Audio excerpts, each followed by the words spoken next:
Welcome to the May edition of the Corby Connections. We have a great honor of having today Kenneth Dye with the Notre Dame band. He's the director of the band and professor of music. You're special to our heart, Ken, because because one of our founding fathers was John Murphy. And John passed away a little over a year ago. And we as a club have, I think, purchased a uniform, a band uniform, and also a instrument in John's name. That's so with wonderful. that said, I hope I'm not stealing any thunder from Pat, but I wanted you to know you're very special to the heart of the Gettysburg Club. I appreciate that very much. Well, Ken, thank you so much for joining us. We're thrilled because the Band of the Fighting Irish is very much a part of Notre Dame's identity. It's what people think about often as part of the picture of Notre Dame when they hear of the university. And there's an energy on campus, especially during Fridays and Saturdays in the fall, basketball games, and it's that fuel of energy that comes from the band. So under your direction, that all happens. Plus, you've gone around the world, and I'd love to hear all about that. But let's start with what our club members and other viewers probably are familiar with the most, and that's the logistics of a Friday and Saturday football weekend in the fall on campus, where everything from the pep rally to the marching around campus Saturday morning, coming off of the steps of the Dome. Tell us how that all gets pulled off. And what do we not know is happening behind the scenes that you pull together to make that happen?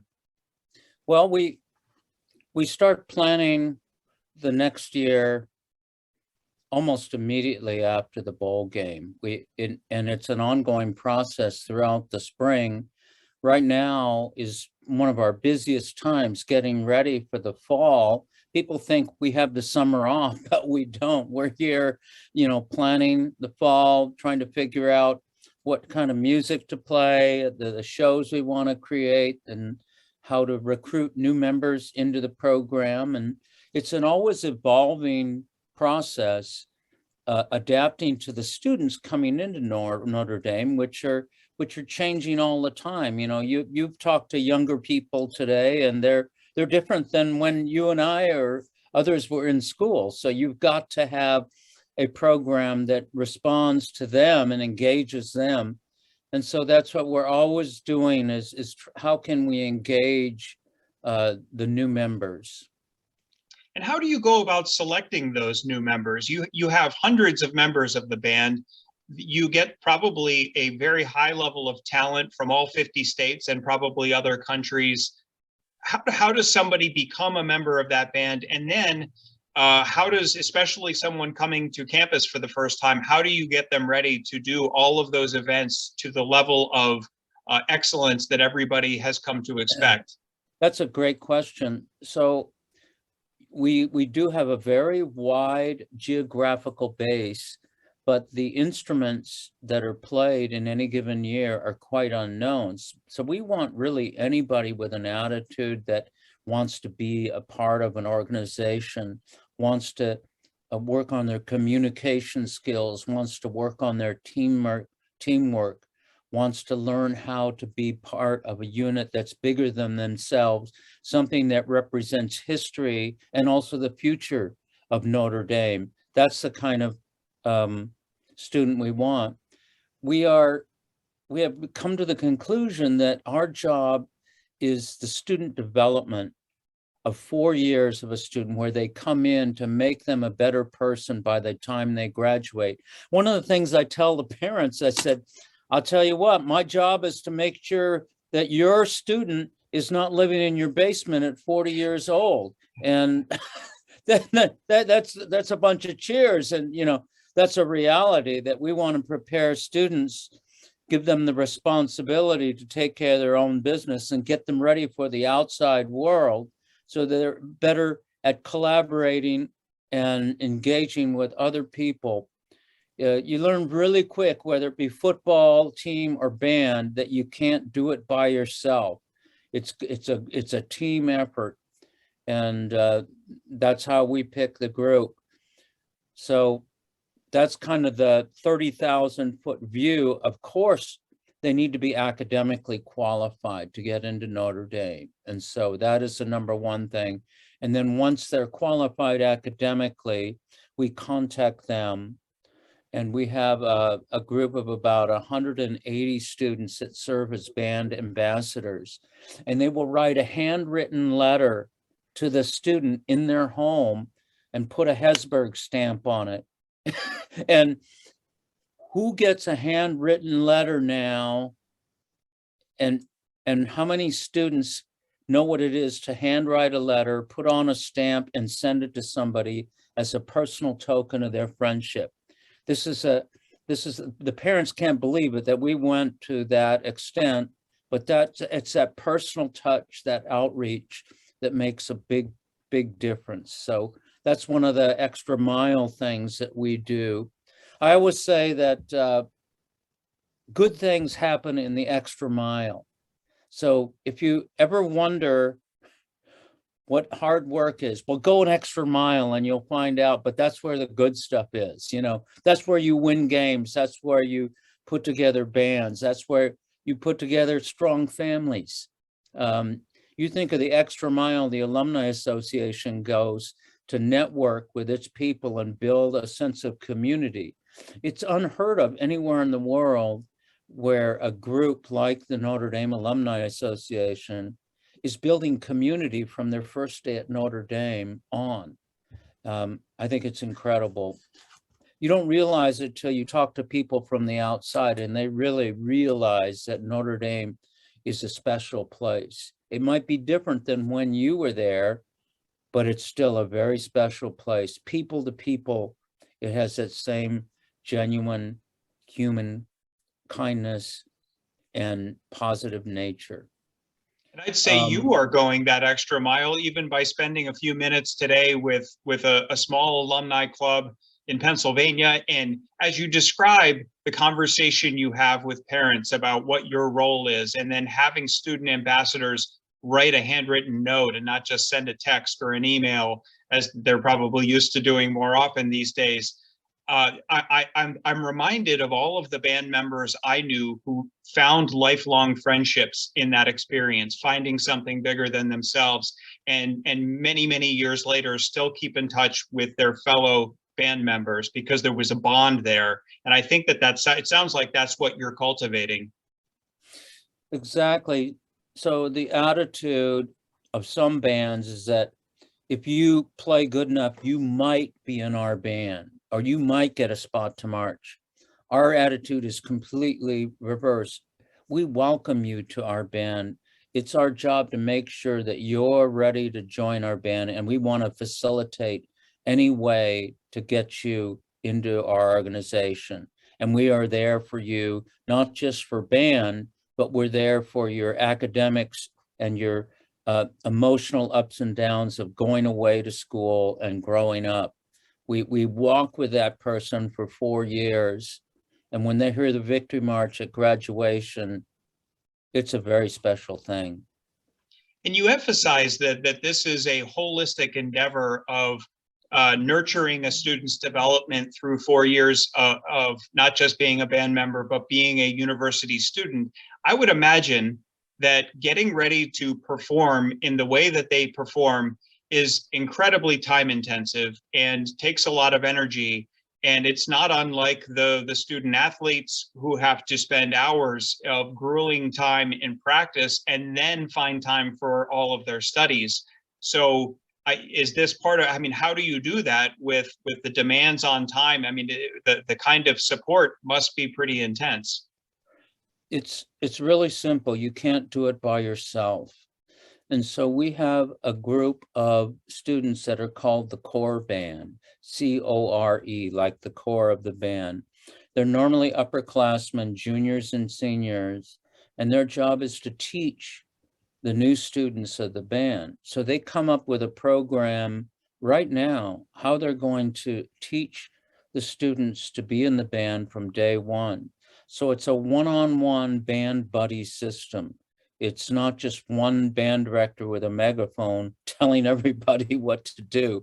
It's like, okay, look, this is how we march pregame. This is our style coming out of the tunnel. Here, watch me. Okay, try it.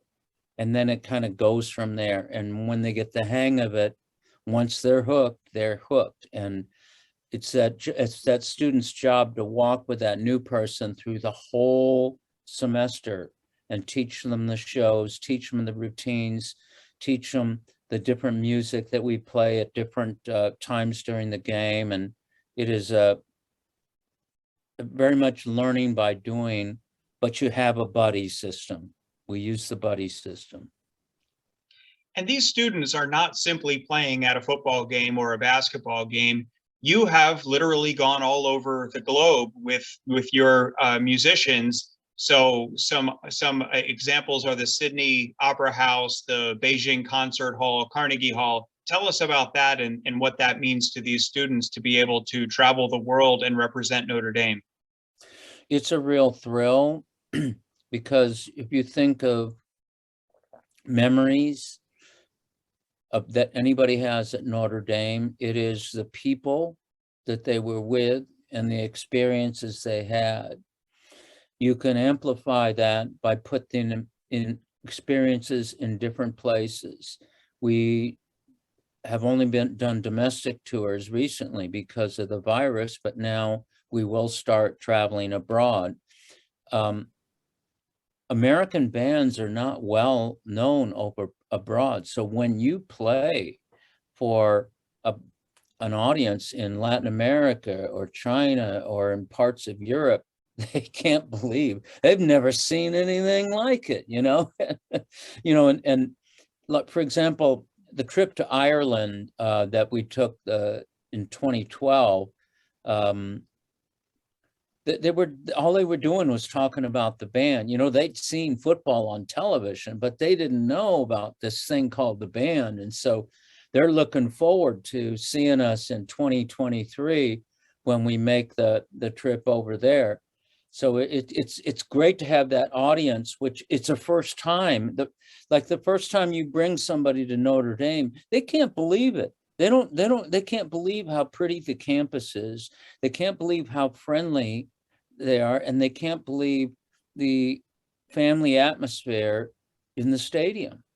Hopefully we're going to win the game, you know, and they can't believe that either. But, you know, Notre Dame has that special experience. Well, if you can take that on the road like Rockney did, he took the Notre Dame brand on the road and put us on the map. Well, you take that on the road globally now, and it's a whole different thing.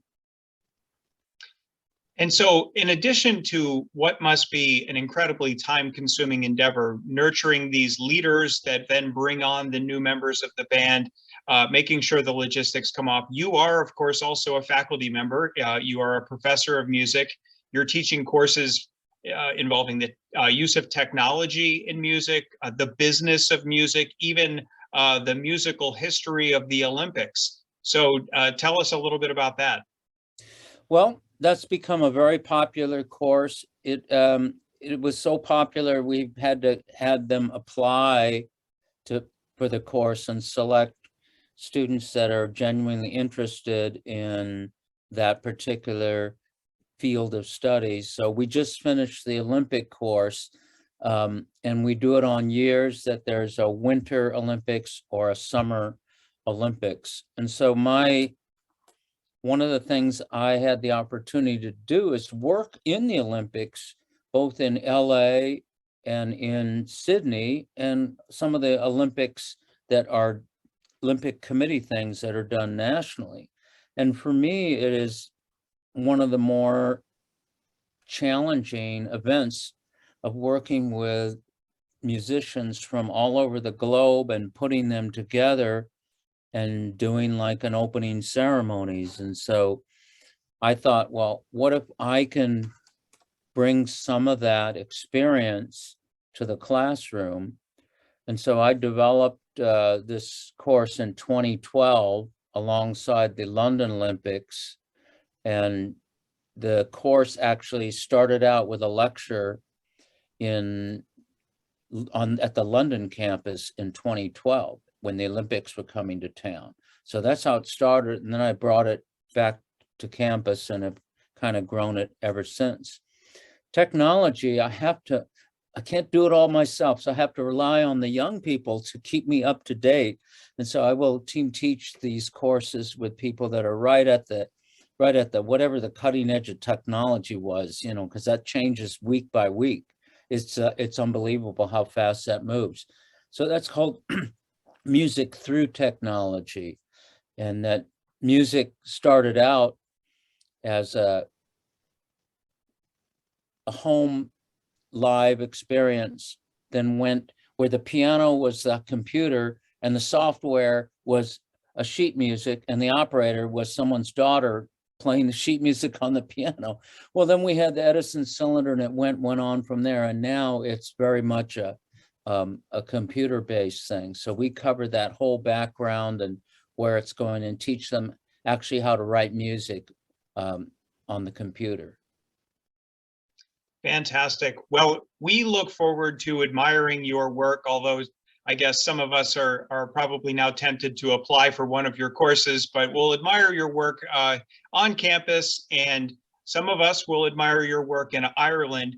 I can't let you go, though, without asking about what I think is probably your earliest experience in directing a band, which I believe happened when you were an undergraduate at a certain university in Southern California.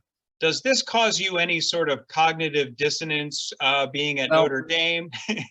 What I say is I went there because it was a very fine school of music. I went there for 4 years, and I've been at Notre Dame 25 years. And our children went to Notre Dame and they both have jobs. So I'm going to leave it at that. I think Notre Dame is now my home. USC is a very fine school of music, and we're lucky to have you at Notre Dame. I'll turn you back over to Mike, but Dr. Ken Dye, thank you so much for your time.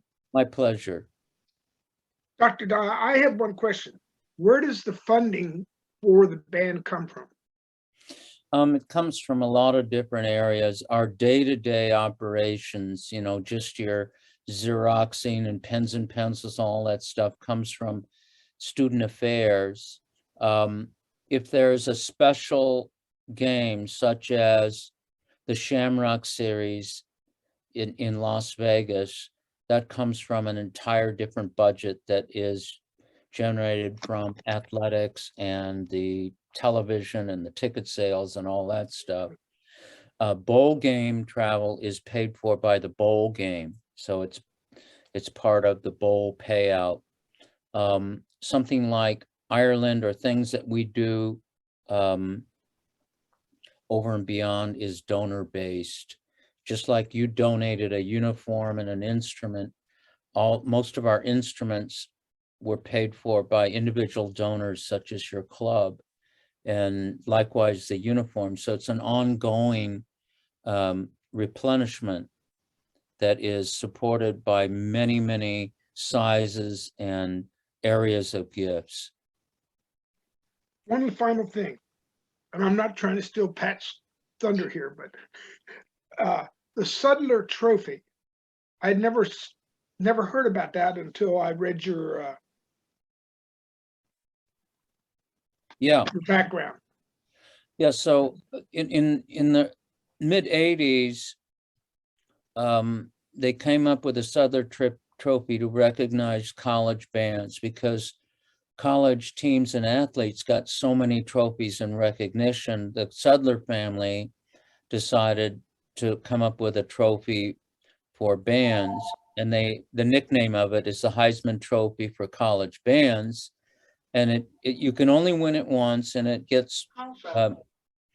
goes through a committee and they pick it. And so we got picked in 2011, and we're very proud of it. The trophy sits in our display case, or a replica of it, and it was a big event where they presented it at halftime. So we're very proud of it.